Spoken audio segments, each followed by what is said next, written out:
Desde el Seminario San José en el Hatillo nosotros vamos a continuar conversando con Monseñor Ovidio Pérez Morales, obispo auxiliar y emérito, obispo emérito de los Teques, perdón, auxiliar fue hace rato, Monseñor, y además presidente de la Conferencia Episcopal Venezolana. Monseñor, yo le decía que, caramba, frente a tantas cosas y tantas vicisitudes que tenemos los venezolanos, hemos visto también con mucha preocupación lo que está pasando con los partidos políticos. Usted sea una crítica importante diciendo que las organizaciones, las instituciones internacionales están pronunciándose y están actuando hasta mejor que los partidos políticos, que los miembros de la oposición. Sin embargo, ahorita hay un diálogo en República Dominicana. Ayer descansaron, hoy continúa, se va a reanudar nuevamente. Usted no ha estado muy de acuerdo con este diálogo. ¿Por qué, Monseñor? Mire, yo distinguiría dos cosas. El diálogo en sí, que es algo connatural al ser humano. Más aún al ser humano se lo ha definido como ser para el diálogo, porque un ser para la comunicación creado por Dios, que es comunicación en sí, ha sido creado para establecer comunicación. Y dentro de la comunicación humana el diálogo tiene una importancia capital. Sí. Pero naturalmente el diálogo tiene sus condiciones. El diálogo exige un clima, exige un relacionamiento muy exigente, el reconocimiento del otro, el aprecio del otro, la disposición a escuchar, la disposición a cambiar, a convertirse.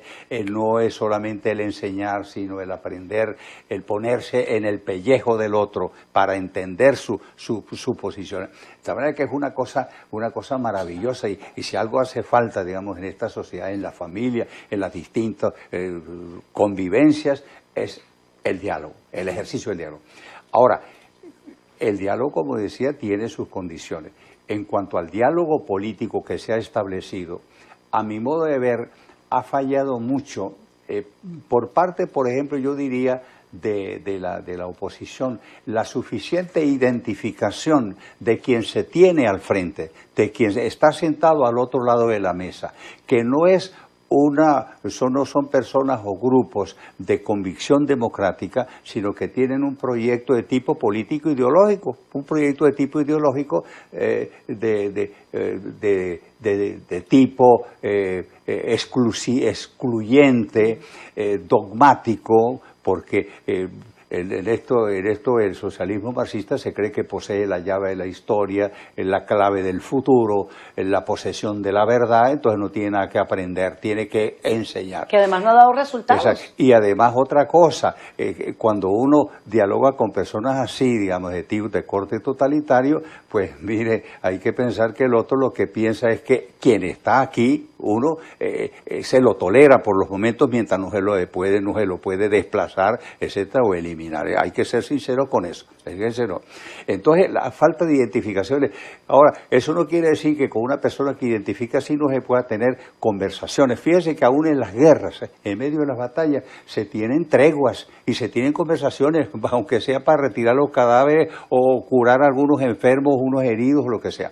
Entonces, el diálogo de por sí es una cosa positiva, pero exige condiciones, porque si no resulta una comedia y muchas veces termina en dramas y tragedias. Pero podría decirle a la oposición que las condiciones están puestas en la mesa de discusión. Justamente una de las condiciones, Monseñor, que están discutiéndose en este momento es que el árbitro electoral no puede seguir siendo el mismo Consejo Nacional Electoral y que las condiciones electorales deben ser distintas para el proceso. La Santa Sede puso, a través del cardenal Parolin, que es secretario de Estado, que fue anuncio aquí en Venezuela, puso 4 condiciones que han quedado allí.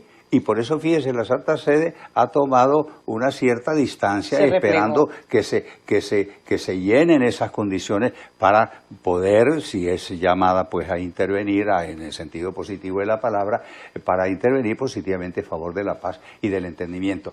Entonces, ha faltado en ese sentido por parte y hay que decirlo claramente, por parte del régimen, ha faltado sinceridad, y ha faltado, no claridad, ha faltado sinceridad. Y por parte de la oposición, mayor viveza, mayor inteligencia, mayor realismo para no caer, qué sé yo, en conversaciones a veces que parecen como círculos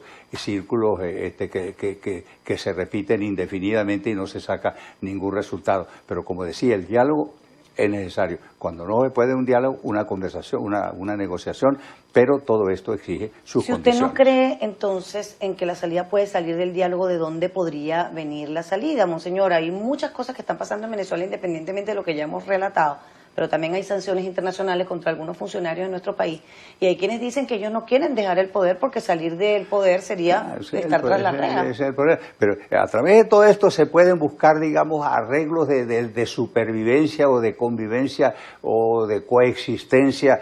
A través de conversaciones se pueden buscar ciertas fórmulas que hagan los traspasos menos dolorosos. Mire, una de las cuestiones por qué yo estoy esperanzado en todo esto y no desesperar ante las situaciones difíciles. Yo seguí muy de cerca la situación alemana desde que se comenzó y antes de comenzar a construir el muro y cuando estaba el muro y después el muro a los 50 años del comienzo de construir el muro estuve por allá, etcétera, viendo. Mire, parecía que eso no iba a haber una eternidad de división y nunca se iba a lograr ningún acuerdo. Y fíjese de repente que el muro se cae, se reúnen las dos Alemanias, ahí donde parece, digamos, que no va a haber posibilidad de nada, de repente surgen entendimientos forzados o como sea, pero mire. Pero si tenemos tiempo, monseñor, para ese entendimiento. Bueno, ahí quisiera ir a lo concreto. El episcopado venezolano ha rechazado el adelanto de estas elecciones y la convocatoria a estas elecciones por parte de la convocatoria o la definición o la orden dada por parte de la constituyente para estas elecciones apresuradas. En eso el episcopado es claro, no se pueden tener elecciones en el plazo que ha puesto este régimen y tampoco sin las condiciones necesarias para que las elecciones sean realmente libres y sean transparentes. No se puede que yo ir a unas elecciones que yo a ciegas y para caer en una trampa. Eso es irracional. De que van eso es racional y una cosa que yo quisiera, digamos, dejar muy en claro es que no se puede ir racionalmente a unas elecciones, razonablemente a unas elecciones, existiendo una Asamblea Nacional Constituyente.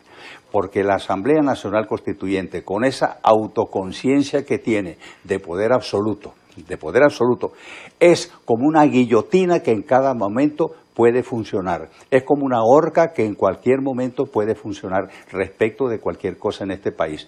Por ejemplo, qué sé yo, entre algunas elecciones que pudiese haber el triunfo de la oposición y la toma de posesión, si se dejan pasar, qué sé yo, como 9 meses o 10 meses, ¿qué es lo que no van a hacer en el intervalo?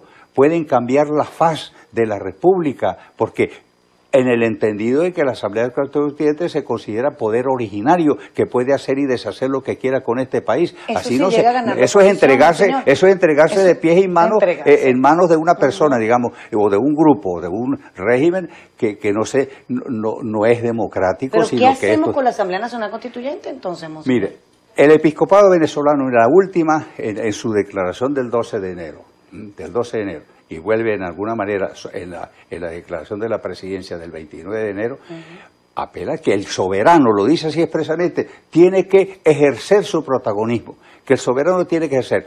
Y hay fórmulas, entre paréntesis, el episcopado cita el artículo 71 de la Constitución, en la cual hay la posibilidad de hacer un referendo sobre cuestiones muy importantes para la vida del país. Bueno, esa es una posible salida para solucionar una crisis como la que tenemos hoy con respecto a la Constituyente. ¿Convocado por el Consejo Nacional Electoral?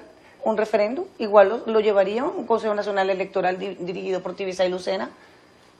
Pero en todo caso es una salida. ¿Y cuál sería la otra? ¿Cómo el soberano se pronuncia frente a esta situación tan compleja que estamos? No, por el momento yo lo que veo, bueno, para no decir que la Constitución Nacional, Constitución Nacional de la República, la Constitución de la República Bolivariana de Venezuela, también prevé o tiene en sus artículos otros medios. No quiero meterme mucho en eso, pero hay los artículos, el 350 y el 550 y 533, 333, en los cuales prevé otros modos de resistencia. Eso lo vimos el año pasado, pero no quiero meterme en eso. Lo que sí veo, digamos, en este momento posible es que a través de una confluencia de las fuerzas democráticas, y no hablo solamente de los partidos democráticos, se logre un gran frente, digamos, para pedir, en primer lugar,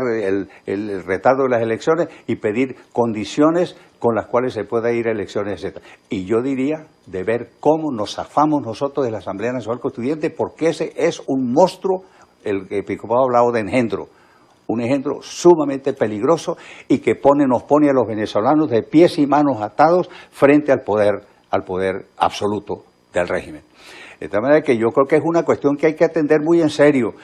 No a ir alegremente a elecciones ignorando ese monstruo que está ahí detrás, que le puede cortar la cabeza en un momento determinado a cualquiera, porque se entiende que puede disponer sobre todo lo de este país, desde cómo se cultivan las papas hasta cómo se reorganizan las regiones y cosas por el estilo.